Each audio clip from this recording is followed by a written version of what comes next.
Friends, I'm Ed Steinfeld. I'm the director of the Watson Institute for International and Public Affairs.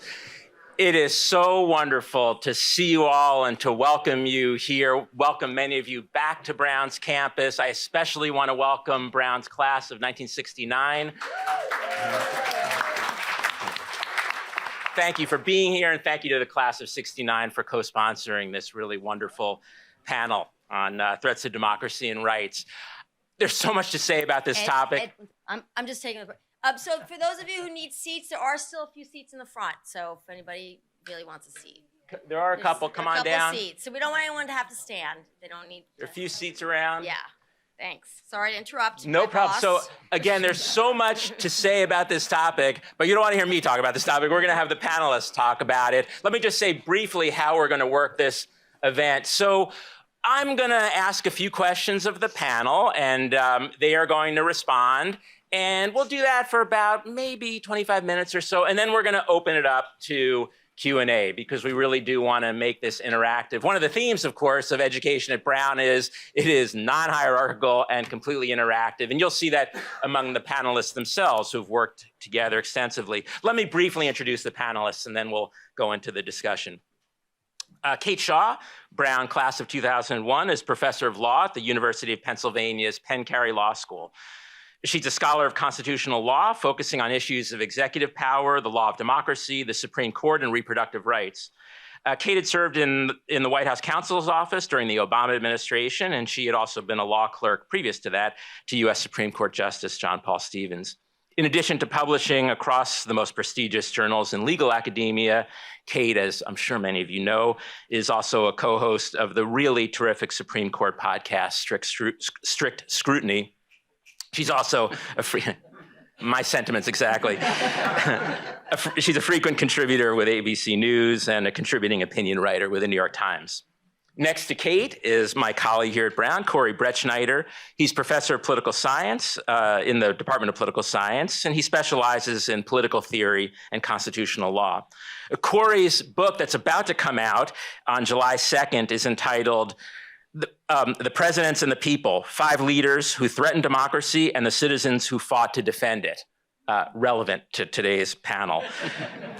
Corey is also the author of the following books: The Oath and the Office, A Guide to the Constitution for Future Presidents, When the State Speaks, What Should It Say? How Democracies Can Protect Expression and Promote Equality, as well as Democratic Rights, The Substance of Self-Government.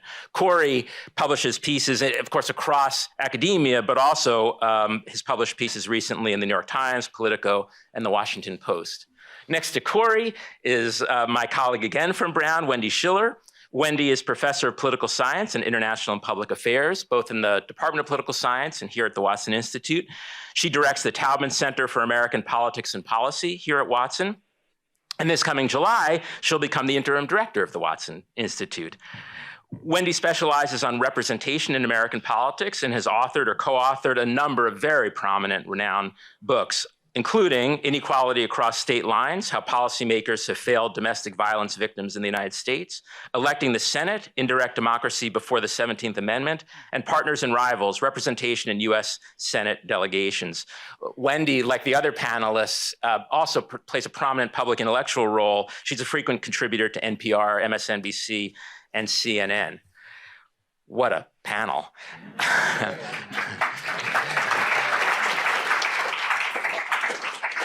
Again, my sentiments exactly. Let me just start with a general question, just to get the conversation going. So I'll ask each of you, just briefly, give me a sense of what you see as the main threats today to American democracy right now, democratic institutions, but even more fundamentally,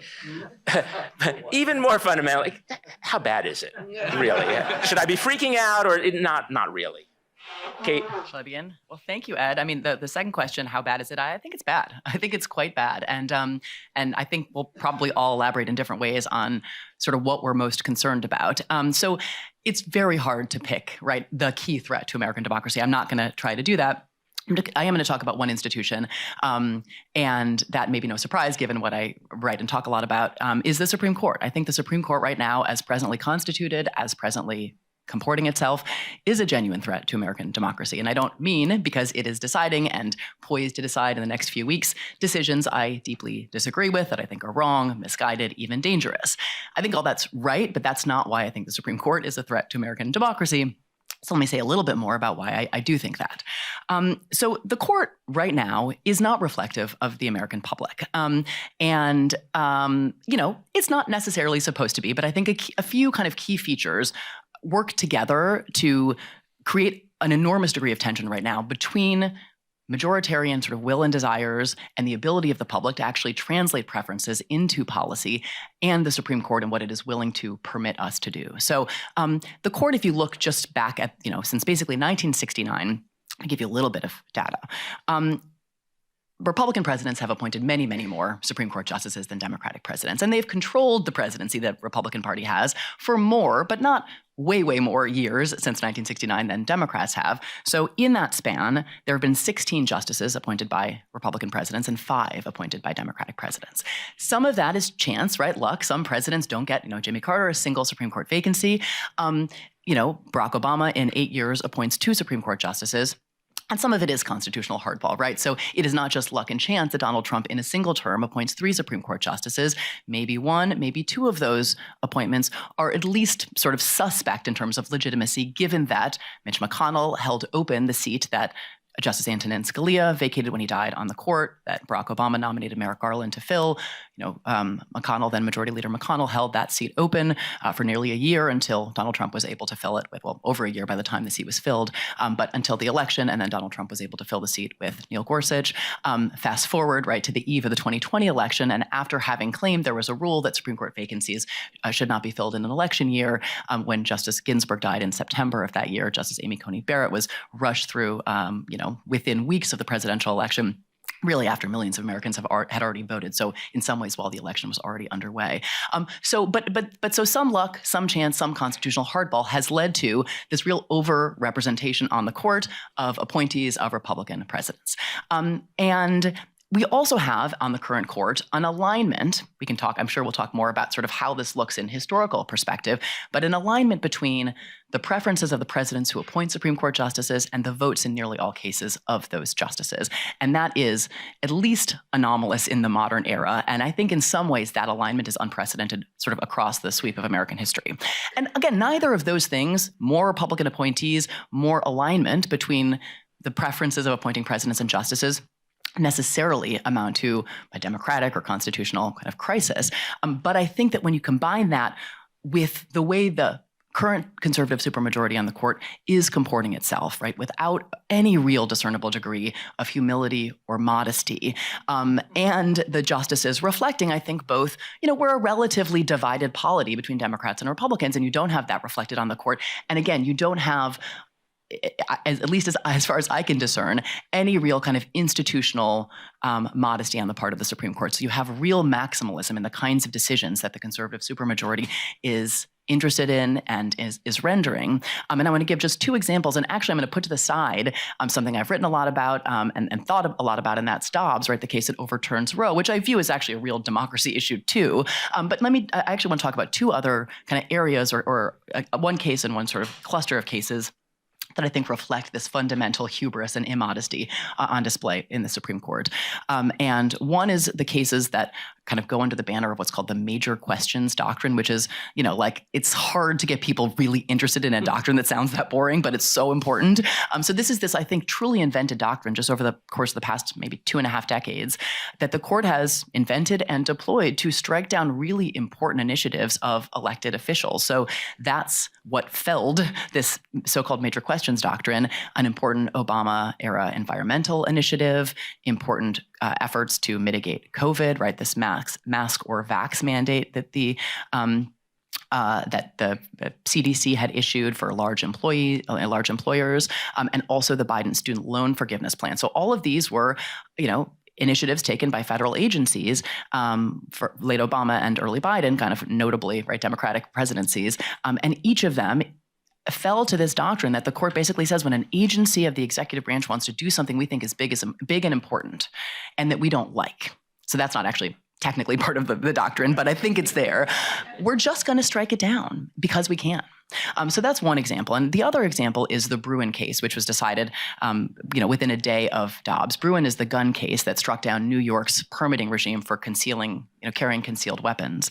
And there the court basically it took this 2008 decision, the Heller case, that had basically created this new individual right to keep and bear arms, and supercharged that right, as compared to all other rights.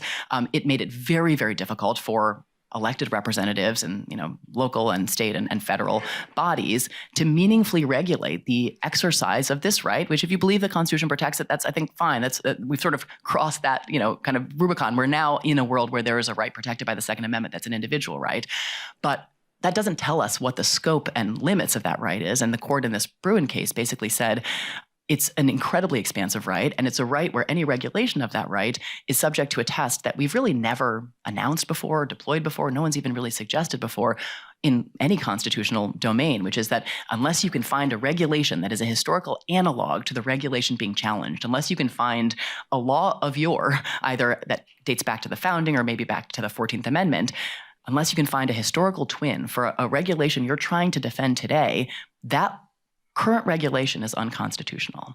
And it just yokes us to a past, and the court is yoking us to pass in all kinds of different, and I think profoundly undemocratic ways in lots of bodies of law. But I think this is one that, a little bit unlike abortion, not everyone is paying a ton of attention to. And it sounds, the doctrine is like a little complex, but that's basically the rule the court has said. You need a historical twin of a law.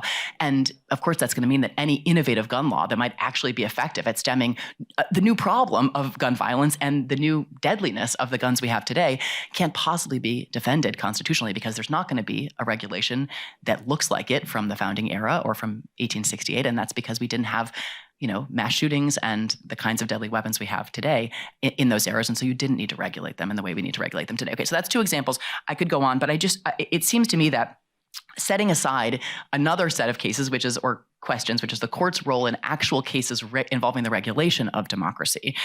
If a key component of democracy is, as I said at the outset, giving the population the tools to translate preferences into their elected representatives, and then those representatives into policy that is popularly desired. The court is an enormous obstacle to that. So that is one key way I think the court is a major threat to democracy in this moment. Okay, thanks. Corey. Thanks, Ed. Thanks, Kate. I'm also going to talk about a threat to democracy from an institution, and not the Supreme Court, but as you might have guessed, from the presidency. And the argument of this new book, The Presidents and the People, 5 leaders who threatened democracy and the citizens who fought to defend it, is that we are facing a threat to democracy now, most obviously in the form of January 6th and the cases that are continuing about it, and the question of whether or not there'll be immunity for a president who was at minimum involved or complicit in those events. And the argument of the book, though, is that we've been here before, that there is a unique threat. It's distinct, but it's not totally unprecedented. That, in fact, there are important parallels. And what the parallels show us is that there's a danger in the presidency itself, that the institution of the presidency is so powerful. Remember, more than 2.5 million employees within the executive branch, not counting the military, that it's so vast in its power, not to mention commander-in-chief power, control over the military, that it is, and even from the beginning, close to the beginning, always has been a threat to democracy. That's the bad news. The good news is that, at least in the past, usually, often, we've recovered. But the way we've recovered is not that the Supreme Court has stopped a president, but that citizens have. And citizens specifically in the form of what I call constitutional constituencies, who have tried to reclaim a democratic as opposed to an authoritarian idea of the Constitution. And they've done so, again, not by going to court, but by rallying behind future leaders, future presidents specifically, who have recovered democracy. So let's start from the beginning, or close to the beginning. John Adams, and this is often missed because so much presidential history is about how wonderful presidents were. And Adams, we've heard about how great he is, but let's revisit Adams. Adams signs enthusiastically the Alien and Sedition Acts and orders prosecutions of his political opponents, namely the journalists who are criticizing his policies. Just to give you an idea of how this law is set up, it allows for and calls for prosecution of people who criticize the president of the United States at the time, but it allows criticism of the vice president. Now, why would you set a law up? Now, a lot of you, okay, this is Brown and Brown alum. Sometimes that joke takes a while, not joke, that fact takes a while to register.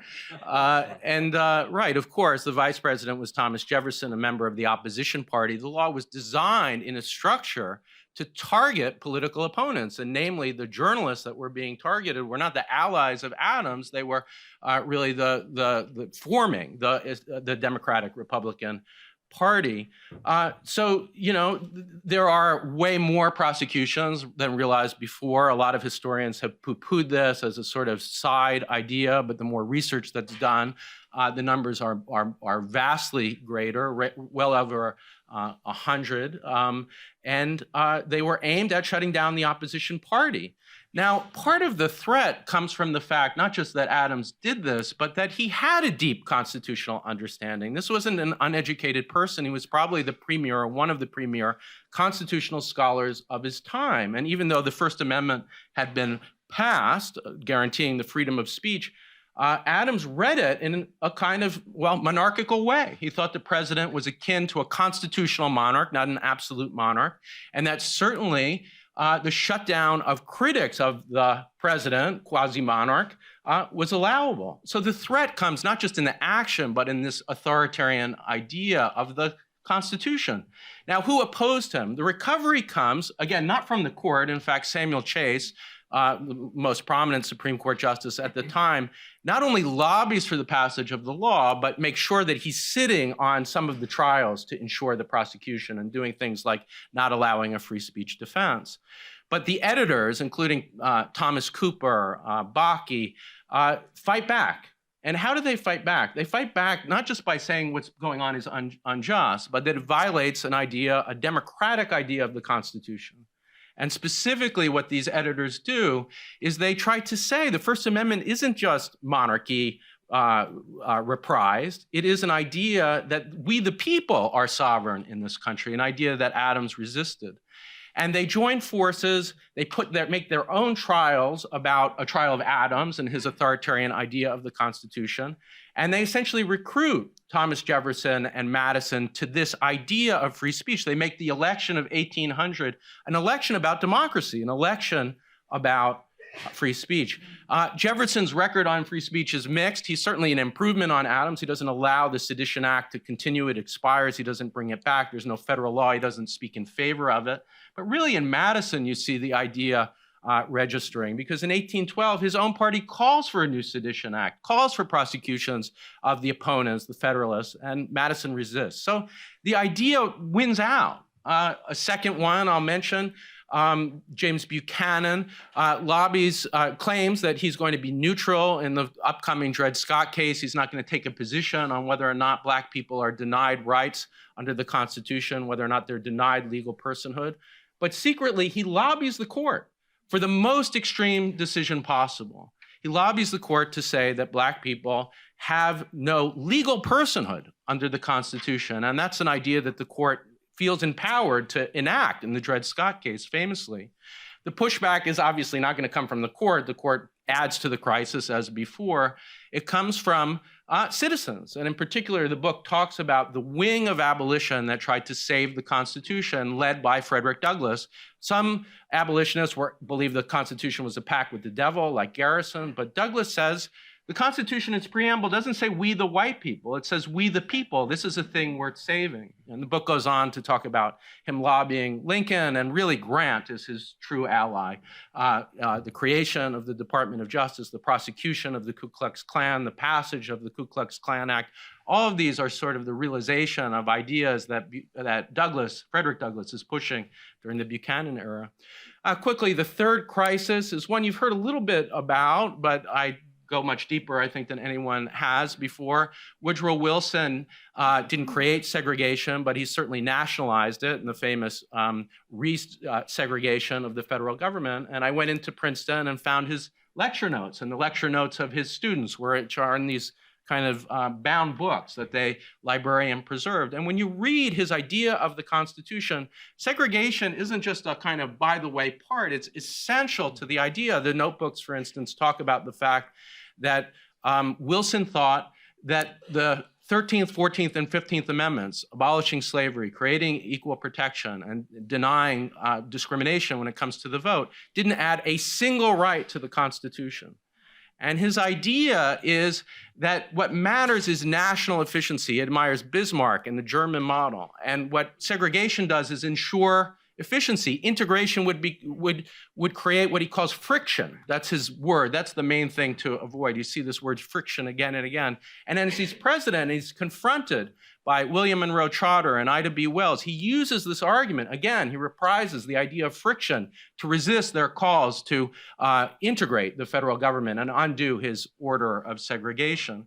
That's a constitutional constituency that takes decades to recover. I talk about unknown people like the graduate of Cates Institution, the University of Pennsylvania, Sadie Alexander, who well before Brown really lays out not just the vision of Brown, but what become the incentives of Title VI in the 1964 Civil Rights Act, ensuring integration at the threat of the loss of federal funds. So that's the good news. Now the bad news. Nixon, who we've know so much about and see the parallel, and you can feel this coming. The argument of the book is there were attempts to recover from Nixon, and I tell the story of the grand jury that voted, as Elaine Edlund, one of the jurors says, some with two hands, to indict the president. They had a straw poll away from Leon Jaworski, who was trying to control them, to indict the president of the United States. Again, some with two hands. I spoke to a couple of these jurors. They're average citizens of Washington, D.C. Many of them were poor, mix of race and ethnicity. And they really tried to push forward, but a deal was made, which was they'd postpone the indictment. They'd hand over all of their information that they had gotten through interviews and subpoenas to Congress. And after the impeachment and removal of the president, they'd do the indictment then. The problem, of course, was the pardon. The pardon stopped all of that.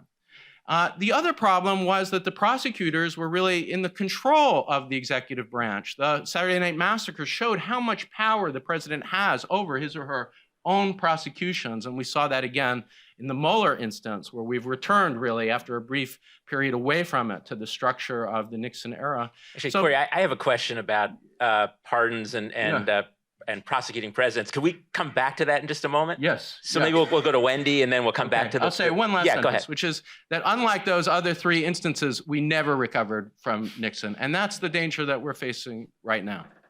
We'll come back to that. Great, thanks. Wendy.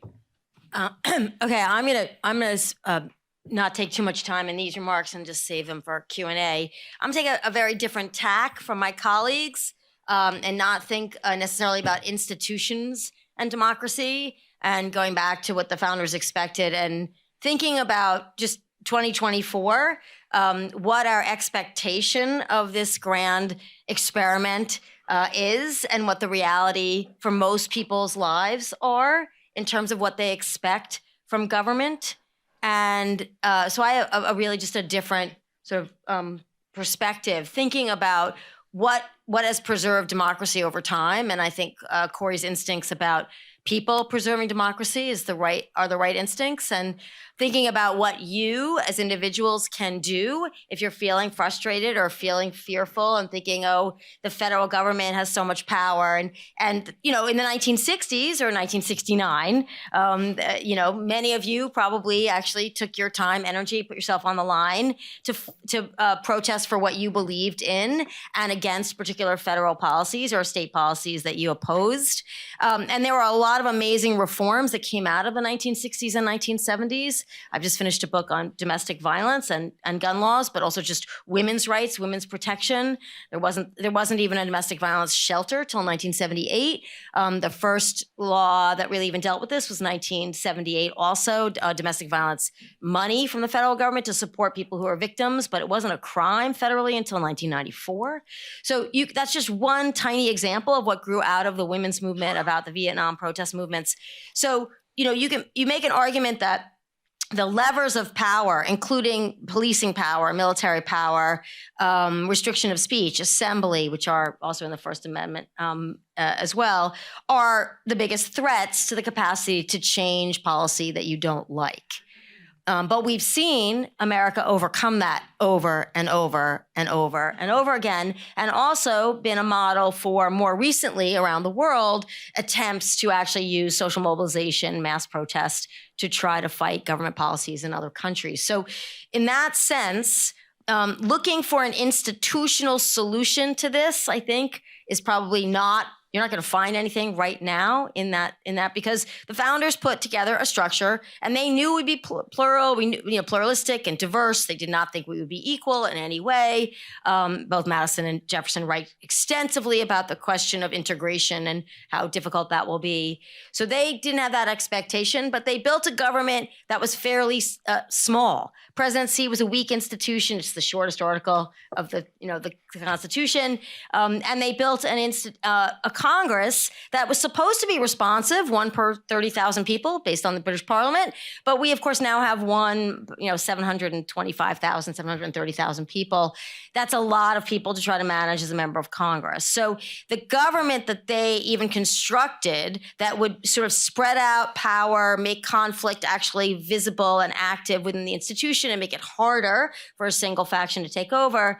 Now we have a $7 trillion plus budget. We have a government that is involved in your daily life on multiple dimensions. That is just not the government they set up. It's not equipped to run a country that does so much for individuals. So that gets us back to the individuals. And when you think about 2024 in the election and Donald Trump can win, it's 50-50 right now, give or take.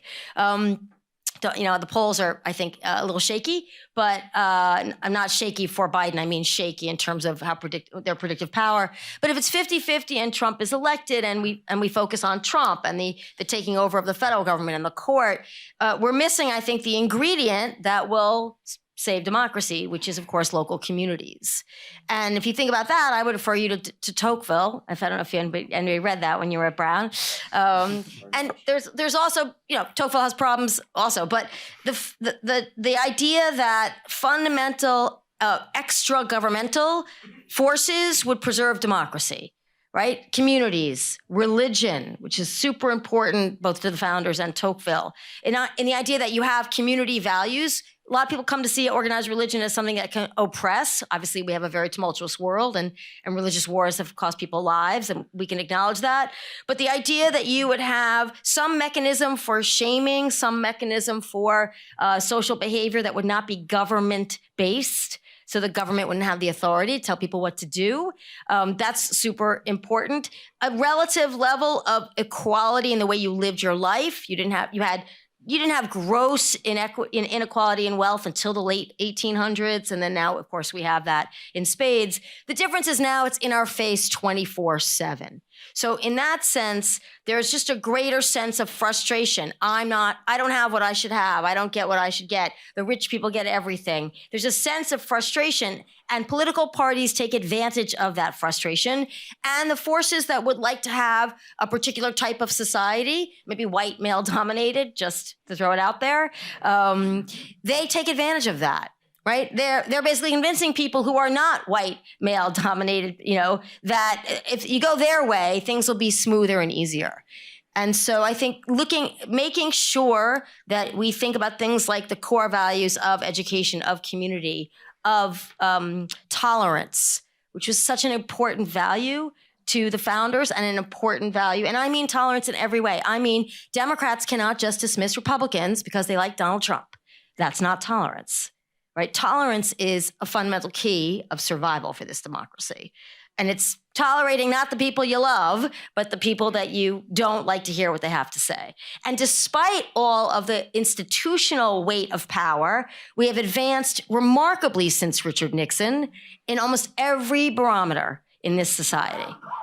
And so don't forget about that there's been enormous progress driven by individuals using their right to assemble, right to protest, right to speak, and right to vote. So protecting your electoral workers, your poll workers. What is your town's plan for protecting election workers who come on increasing cyber threats, for example, or physical intimidation? Think about that at your level, in your town, in your community. What are you doing to preserve your individual democratic freedoms? And if you start backwards and start there, then at least you feel a little more secure in the foundation of being able to battle against the larger forces that you feel might oppress individual freedom and liberty. Great, thank you. I just have two questions. Maybe we can do kind of rapid fire answers, and then I'm going to open it up to you all. So pretty soon you should just go up to the two mics we have here if you have a question that you'd like to ask. So the question I had follows directly, Wendy, on what you were talking about, which sort of relates to polarization and partisanship, extreme partisanship. So Kate, when I was listening to you and Corey to you, it seemed you were framing the threats in terms of, Kate, the court's threat to democracy and in particular institutional threat, and Corey, a presidential threat. I guess I would say as a non-expert that it seems today in the United States, virtually everybody agrees that democracy is under threat, but they're split 50-50 on what exactly 50-50 on what the threat is. And if that's the case, what are the ramifications? If it's not so much that the public is going to stand up to protect themselves against the president or against the courts, but the public is at its own, it is so divided and at loggerheads, what does that mean for democracy really? And what are the implications? Wendy, actually, let's start with you since you kind of raised the issue. Well, part of it is that we just don't interact with each other in human terms, the way that we did for most of our whole history. Not just because of COVID, but where we choose to live now is based a little bit on our political ideology and what we think and what we believe. Religious attendance is going down every single year, so we're not going in person to religious institutions as much. We work from home, many of us, which means we don't see our colleagues. We don't take the subway in Manhattan, if you're from Manhattan, let's say, or you don't take the T in Boston at all, apparently. So you don't see the other, whoever the other is, and you don't see us as human beings. It's much easier for the other to be demonized, whoever they are, if you never see them or you don't see them nearly as frequently. This is technological innovation. There are benefits to these policies in some ways as well, but it segregates us in ways that are not in our control necessarily. And I think that, to me, polarization is exacerbated by technology. But you can also argue the 1930s with the introduction of radio was such a ripe time for propaganda and division, and the 1950s with McCarthy with television. We can't just say, oh, we bemoan it. We have to learn to live with it, adapt to it, and find ways around it. And that's the puzzle. I don't have a simple answer for you on that puzzle. Thank you. Corey. I do think that the divide, especially in the information that we're consuming, is part of the puzzle. But I don't really think it's polarization. That's not how I'd frame it. That's the threat to democracy. It's the fact that we had a president who tried to stay in power and tried to engineer a self-coup. And that isn't just, one view among many. So it's a particular kind of threat to democracy. He promised to do it. He's promising now to stay in power. And he's speaking in a language that's more explicitly authoritarian than what we've seen lately. My argument is we've seen things like this. I think this is more extreme. The other difference is that this person is now promising to come back in a way that these other presidents, even Nixon, were defeated. And part of my point that I was ending with is when you see the power of the presidency now, particularly the power over the Department of Justice and the supposed checks, impeachment is not a serious check anymore because of partisanship. Yeah. And so what that means is that the power of the presidency is a kind of loaded gun. And if somebody captures it who's authoritarian, that is not just, hyperbole. That is actually could destroy democracy. I think that we are at a moment where it could end. Those other threats I talked about were very real too. We recovered from them. But the fact that there really was never a system of legal accountability for a president set up. There was a brief time when there was. During the Carter administration, the Ethics in Government Act created an independent counsel which had potentially the power to indict even a sitting president. And there's a bipartisan story of how that ended, which is that Bill Clinton allowed it to expire. But without that, the person charged with prosecuting a sitting president is within the Department of Justice. And there's a memo that says the president can't be indicted. You can't even indict that person. So where are the checks? That's my point. And if you have an authoritarian president, and I don't think Biden is an authoritarian president, he's failed in some ways to recover in the way I would want to see, but it's not comparable to what Trump is promising. So the threat isn't the divide or polarization. That's an old language. The threat is a particular candidate that might actually succeed in destroying democracy. Yeah, and I'll just say, I mean, I do think that we are in a moment of hyperpolarized politics, and that means sort of both strong partisan identity and very strong and historically sort of, very, very, very high, outlier high levels of partisan like animosity or antipathy. And so that's all right. And I think the court is in some ways, a product and a reflection of our larger politics. And so in some ways, I don't think it's possible to kind of disentangle those. Maybe to connect the question to what Wendy left off with, which is, we can talk about institutions or we can talk about kind of mobilization, social movements, grassroots. And I think both are really critically important. And I think I probably overemphasize institutions. That's just what I study and I think about. But I also think that institutions place really important limits on the ability to sort of effectively mobilize, right? Like at the individual and local level. And maybe just kind of one example, I think post-Dobbs, a really important response has been efforts to circumvent gerrymandered state legislatures by using direct democracy, right? Putting abortion questions or reproductive freedom questions directly on the ballot statewide. And then on those mobilizations, efforts have been incredibly grassroots. Like I've talked to organizers in places like Michigan where it was really just like, like people knocking on doors in like really rural northern counties and getting enough signatures to get that question put on the ballot and then actually enshrining reproductive freedom in the Michigan Constitution. Like every time an abortion question has been put to the people since Dobbs, restrictions have lost, expansions of rights have won. Really, really important, I think, dynamic of the last 2 years. But of course, there's an effort, an institutional one, to thwart direct democracy, right, on the ballot. And so there are efforts underfoot in places like Arizona. There was one that was unsuccessful last year in Ohio to ratchet up. Well, Arizona is actually mostly to eliminate or really limit the ability to do anything through direct democracy. Ohio tried to raise the threshold from a simple majority to 60%. You have attorneys general or secretaries of state in different states serving this kind of gatekeeper function, like trying to get, this actually happened in Florida, an effort to get an abortion ballot initiative kicked on the grounds that it was worded in a way that was inconsistent with the Florida Constitution. So you have these elected officials and institutions, I think, at every turn trying to thwart like one of these really meaningful mechanisms of genuine democracy. And so I think that, there's a dialectical relationship between the two. I think we have to focus on both, but polarization is very much, I think, an important part of the story as we kind of think about the right relationship between seeking reform on both fronts simultaneously. Great, thanks. So I'm going to ask one last question, but for those of you who have questions, I would ask you to start now, if you're willing, and just you can line up behind the microphones. So my question, I'm going to try to make this not too solipsistic, but has to do with my own, my own area of study. So I studied China, a non-democratic system, and I became interested in China in the 80s when I became exposed to the history of the Cultural Revolution. And this whole story of a country that had these mighty institutions, namely the Communist Party, and that stuff was just burned down in a flash, unimaginable. But I was interested in that because it was so different from anything I experienced as an American.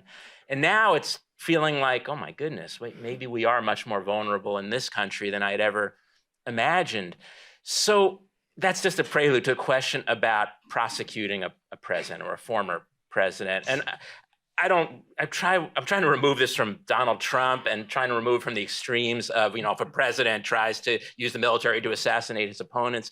But just in general, do you feel our institutions are capable of prosecuting a former president without kind of just going down a dark hole of politicization? And I guess another way to ask this is, was Gerald Ford noble ultimately in what he did in pardoning Richard Nixon? Corey, I think I know your answer already, but Kate, you want to go ahead? Well, I'm duty-bound never to say anything bad about Gerald Ford because he put John Paul Stevens on the Supreme Court. So but I think it's complicated. I don't think that it was, in the moment, I think it was an understandable move. I think its legacy is a complex one, the Nixon pardon. I mean, in terms of, let me just give a quick answer to the larger question, prosecuting a president. To my mind, the dangers of not prosecuting an obviously law-breaking president are starker than the possible abuse of the power to prosecute a former president. And so I actually don't think that it's difficult to see how those, potential threats, there are potential dangers, I think, both ways. To my mind, again, the danger of non-prosecution is a greater and sort of more existential one.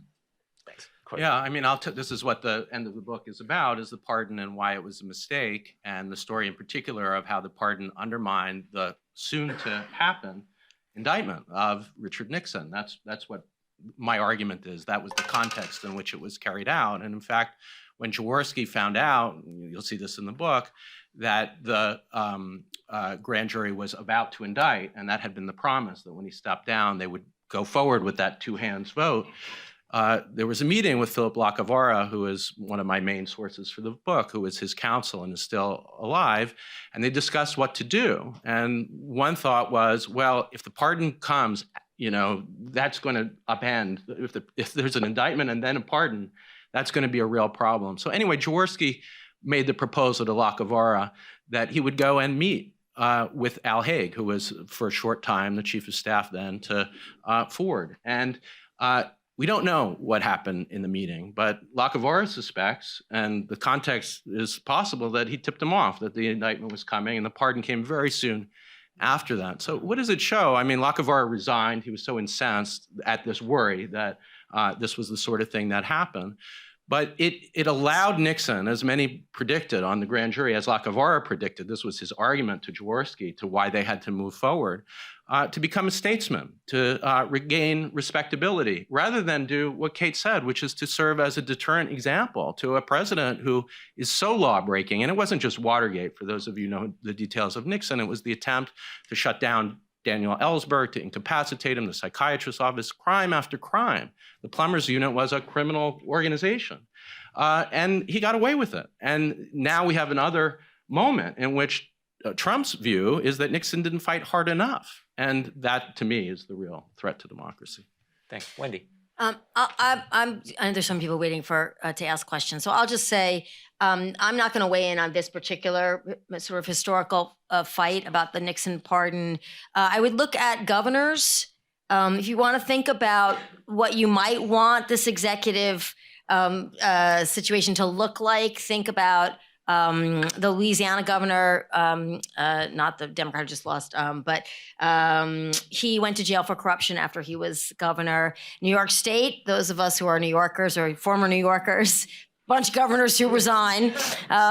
So the idea that states might have a better handle on how to handle bad or illegal behavior or abuse of power on the part of their governors is something we should be looking more and more to. And it's also something that voters can get their head around more easily than the federal president, right? They feel more familiar with their governor, or they have some better idea. So I think thinking about the way the states have handled this and the way individual governors have handled it, whether they fought or they've resigned, and most, if not all, not all, but most have term limits on their governorships here. So thinking about that, and keep that in mind, I'll just say this: if Trump wins, I believe he will file to run again. He'll file with the Federal Election Commission to run again and form a re-election committee, and he will lobby the state legislatures incessantly to overturn or adopt a new constitutional amendment, in addition to trying to go into court to get on ballots. So pay attention to the reaction of governors and state legislatures and think about that going into 2024. And if you're thinking about the way to sort of stop, upending this document, start at the state level and think about that campaign by Trump, which is, if he wins, I think coming. Great. So we're going to go to Q&A now. Why don't we start here? Is this on? So at the risk of sounding a little geeky, I want to follow up on Kate Shaw's discussion, because I think it also links to Corey, which is in the next 3 weeks, the court's going to come down with the Chevron decision, which I still think is the most important thing they're going to do this year, and they're going to do a bad thing. And I think it would be helpful to explain to people the implications of effectively eliminating the administrative state, which then puts even more power in the hands of the president.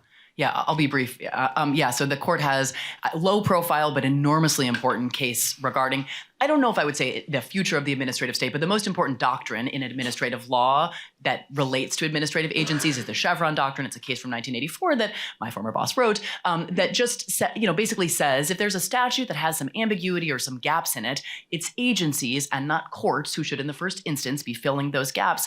And that's just been something that agencies have relied upon for 40 years to give them the power to do meaningful things with their authorities, where Congress acts sometimes deliberately in general language. And the court, I think, is very likely, I agree, to, in this pair of cases, Loper Bright and Relentless, overturn Chevron, which will reflect an important and I think very dramatic shift of power from agencies to courts. I mean, you referenced there's I think two shifts. One is shift from agencies to the president, and the other is the shift of power from agencies to courts. Now, what the Supreme Court will say is what we're doing actually is shifting power back to Congress where it belongs, but that's actually not what the court will be doing. It'll be taking most of that power to itself, and I think that, as Corey's and my remarks make clear, I think it'll be basically giving the two most dangerous institutions in American public life at the moment, the Supreme Court and the presidency, enormous and new additional powers. In a way that I think is also profoundly problematic for democracy. So it's a hard issue to get people really incensed about because the Chevron doctrine, again, like the major questions doctrine, sounds dry and dusty, but it's so important for everything, from government's power to regulate clean air and water and food safety and drug efficacy and everything agencies do, they do against a backdrop of this long sort of held understanding of their power. And the court is, I think, poised to upend that. Great. I'll just add a couple of sentences. One is, on the one hand, Chevron is all about deference to the executive branch. So you might think, okay, they're limiting presidential power. So how does it fit in with this whole Trump story? And to my mind, what it's really doing is it's not really limiting presidential power. It's limiting the power of experts, the power of the civil service, of the people, many of whom are Brown grads, who staff the 2.5 million people institution of the federal government, many of whom have civil service protection. And so what is this about? It's about getting rid of what Trump calls the deep state. That's what I think the real danger is here. Let's go to a question here. Excuse me. Bill Barnard, 78, engineering nerd. Professor Shaw was talking earlier about the advantages or the benefits of direct democracy in things like abortion rights. And Professor Schiller wrote a book on the 17th Amendment where we reallocated the power to elect senators from the legislature to the people. And I'm sure Professor Brettschneider is going to have an opinion too. What bothers me about the system we have now is the Electoral College. Both the fact that it exists, which takes away power from the popular vote, and then the rule that most states have that if you get 51% of the vote, you get 100% of the electors. And that's why we have battleground states. Yeah. So I guess my question is twofold. Do you think we should abolish it, and do you think we ever could? No. So I'll go first. I just think you can't say if Trump wants to change the Constitution so we can run again, it's going to be hard to say, we can't open it up for that, but we can open it up for the Electoral College. There is a solution. It's the parties resist it, which is what, basically Nebraska and Maine do. You can get your state legislature to apportion Electoral College delegates according to the percentage of votes that parties get, that candidates get. The state legislature, according to this document, also regulates time, manner, and place. And so you can ask your state legislature to apportion the delegates proportionally, just like those two states do. And that could be a grassroots movement. The problem is Democrats from California, anybody in the room, are right now, in the 80s, they would have done it in a heartbeat because it was a red state, but they will never do it. My prediction is that if Texas ever elects a Democrat again at statewide level, then I think Texas could go and support something like proportional allocation of Electoral College delegates. And if Texas does, and if Florida flips again, if these states get a little bit more purple, then I think political party personnel would say this is going to be in our interest. But as long as the very big states say, no, we've got a lock on it, it won't be possible. But it is possible to do in a lot of other states. And there's so many things that have been done, as Kate Shaw, either by referendum or by movement. This can happen. And it is, I think, the best use of energy for people who are frustrated with the Electoral College. On the first, should we? I actually think the answer is yes, absolutely. We should abolish it. And I agree with Wendy that maybe it's so difficult, it should be sort of off the table. But I think that the sort of relative difficulty of amending our Constitution, with the question was like, what's the biggest problem with American democracy? Court seemed like a good thing for me to talk about, but very high on the list of things I thought I might talk about was the Electoral College, which I think is an enormous problem. And I could spend, hours going on about why. But I actually think that keeping live the possibility of formal constitutional amendment is actually really important to sort of democratic health and resilience. And so, none of the last, meaningful constitutional amendment really is the 26th. Like all of our, students, children, people have come of age without knowing about having ever lived through a meaningful constitutional amendment. And I do think we need to sort of regain the muscle memory of amending the Constitution. That's why I think the ERA revival effort is actually a really important one in that it has reminded us, a new generation, of the possibility of amending the Constitution. So I continue to cling to the hope and think that it's important to keep live the discussion and the prospect of constitutional amendment. And if we were going to do one thing, I think there's no question that abolishing the Electoral College is the first thing we should do. Thanks. Some applause. I'd say, it's dangerous. The Electoral College is vulnerable. The plan from John Eastman and Trump on January 6th involved the withholding of electoral votes, the plan to have the vice president refuse to certify. In many ways, Mike Pence did save democracy that day by refusing to go along with that plan. If it had been a very different president, one who's going to be more of a sycophant, we would have been in a different world. And so there's a danger, I would say, that's extreme. How you fix it, I like Wendy's solution. That seems to me to be the most direct way to do it. And, I think an amendment would be good too. But certainly whatever we replace it with, whether it's majority rule, it has to shore up this vulnerability in the system, which allows, at this moment in Congress, the system to be destroyed. And it's happened before, too. 1876, and there was a plan not carried out, uncovered by the newspaper editors I was talking about, by the Federalists, to do something very similar to what Trump did. Yes. Thank you each. Thank you. Juan Colin, class of 19, and former student of Professor Brettschneider. Good to see you. Great to see you as well, Professor. And I have questions for all of y'all, but I'll ask it to Professor Brettschneider. So why do you think that impeachment doesn't carry the same punch that it used to? And where would you think is the easiest avenue to get more checks on the executive branch at this moment? On impeachment, we went through I don't see any clearer case for impeachment than January 6th. And there was an attempted impeachment, and it was somewhat bipartisan. There were some votes that were won over, but it didn't work. And in the case of Nixon, Trump's theory is if he wouldn't have resigned, maybe he could have survived it. I'm not sure he's wrong about that. It's a counterfactual. It's difficult. So we've never impeached and removed a president. It's just never happened. There's supposed to be that process, and then it's supposed to be a vote at the end of disqualification. 50% of the Senate can disqualify someone from running. That was the moment to use it, and it didn't work. So if it didn't work there, it makes me skeptical. There's legislation that can fix a lot of this, especially the most vulnerability.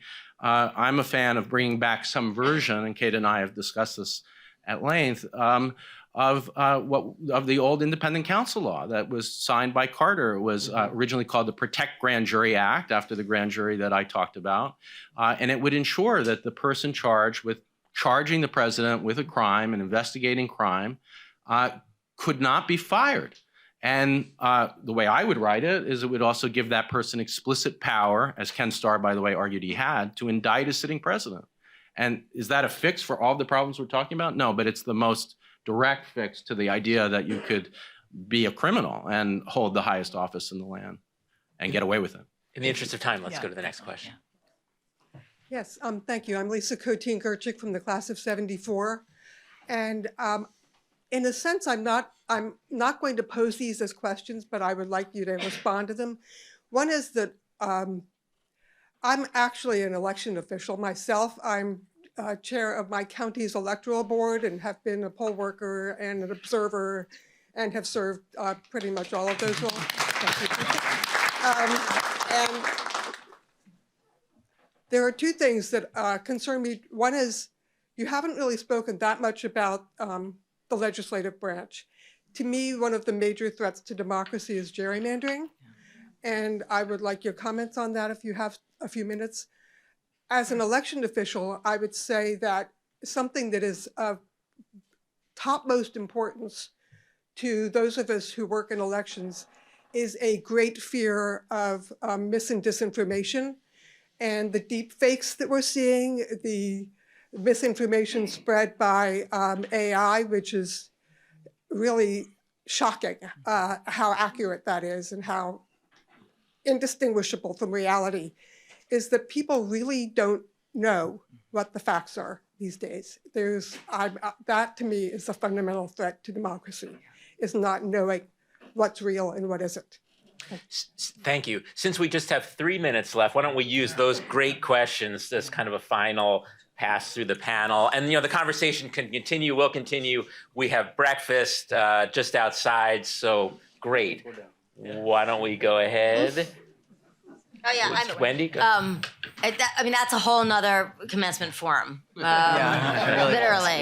yeah. So I would say that I take very seriously the effects of information, disinformation, and self-selection on the 21st century threats to democracy. I think that is something, there wasn't an expectation in previous times that Corey's been talking about. Most people didn't vote. Most people weren't educated. And if they did vote, they were voting the way somebody told them to vote. And the parties knew that, and the parties counted on that. Now, everybody has an opinion, and everybody feels they need to share that opinion in multiple social media outlets, but they feel empowered by that opinion. We haven't had a period of time where we've had these kinds of threats where so many people felt empowered. Our numbers of voting turnout are going up and up and up. Jefferson would be happy. Hamilton would be mortified because Hamilton would say, nobody knows what they're doing here, and they're subject to persuasion by people, as Corey and Kate have suggested, who do not want the best interest of democracy, capital D. So I think that to me is something that we don't have good answers for. I think security, going back to gun laws, to me, the idea that everybody can carry a gun makes it a more dangerous situation to vote in America in ways that we used to point out in the Bush administration under Ronald Reagan as well. There were people intimidating some voters, certainly in the South for 100 years after the end of the Civil War. But this is scarier, I think. And I think these combinations of decisions really do matter in ways that we don't really think about. So how do we fix it? We do your very best. The League of Women Voters, by the way, is in Rhode Island, just really active and really trying to educate as many people. Just do the very best you can when you hear somebody reciting information that you think is inaccurate, and start with, who is they? Just a simple thing. Well, they say, who is they? Ask them, who is they? Or where did you get the information from? Just start, and don't be, attacking them. Just ask them and try to open doors for conversation at the most individual level. And right now, that's my best recommendation for now, getting into the November election. Kate, Yeah, I'll go and then I'll give Corey the last word. Yeah, so, one, I think that's right. Sort of misinformation, disinformation, deepfakes, huge problem. Legislation could seek to target it. The First Amendment, as interpreted by the Supreme Court, is maybe an obstacle there. I think that the platforms, misinformation and disinformation needs intermediaries to actually reach enough ears to make a difference. And so actually, that's a really important site, I think, potentially of democratic protection, is actually getting those who govern the platforms that actually, convey, transmit speech to adopt protections against that kind of speech and promotions of accurate and, informative speech. And that's, I think, a kind of joint effort of platforms and government that would need to be involved in doing that. But I do think that because the First Amendment is, less of an enormous obstacle when we're talking about voluntarily adopted regulatory approaches by platforms, that I think is one possibility. But of course, maybe like I'm a hammer, all I see is a nail, but that too comes back to the Supreme Court, which is presently considering a couple of cases about, moderation by platforms. And so I do think that a lot of these key questions do land in the lap of the Supreme Court, but that I think is an important site of potential protection and resilience against these threats. Thanks. Picking up on both those sets of comments, I think misinformation, it really frames the whole panel that we've been talking about. So the question was, why does impeachment not work? One answer is that when the January 6th impeachment happened, there were two sets of stories being written, two sets of opinions that people were hearing in America. One was about somebody trying to undermine democracy, and the other was about a hero who's trying to fight election fraud. those are not equal realities. The courts looked into these charges of election fraud, and there was not any serious case that was found of it. Now, how do you fix that problem? You know, I think the fairness doctrine was one attempt, which has been disposed of, that required, you know, multiple perspectives when it came to opinion. There was one sort of trusted voice, and during the Nixon era, that's one reason he was taken down. TV news, you know, was taken seriously. Americans were all watching it. Americans watched the hearings themselves at length together. How do we fix that problem? That's an enormous issue that's going to require either cooperation or hopefully force on the social media companies to not allow for this situation in which we're really living in two realities, and in which things that are false are successful in being claimed to be true. Wow. Let me just say, I hope you feel the same way I do, that the brilliance of the questions that were just asked, the brilliance of the people in this room, and then the brilliance of this panel involving faculty here at Brown and alum, faculty elsewhere, it's incredible. I will say, feel free to contest me, that here at Brown, we do have the most extraordinary community of individuals. I feel so fortunate to be a part of it. Please join me in thanking the panel, and join us for lunch and for breakfast outside.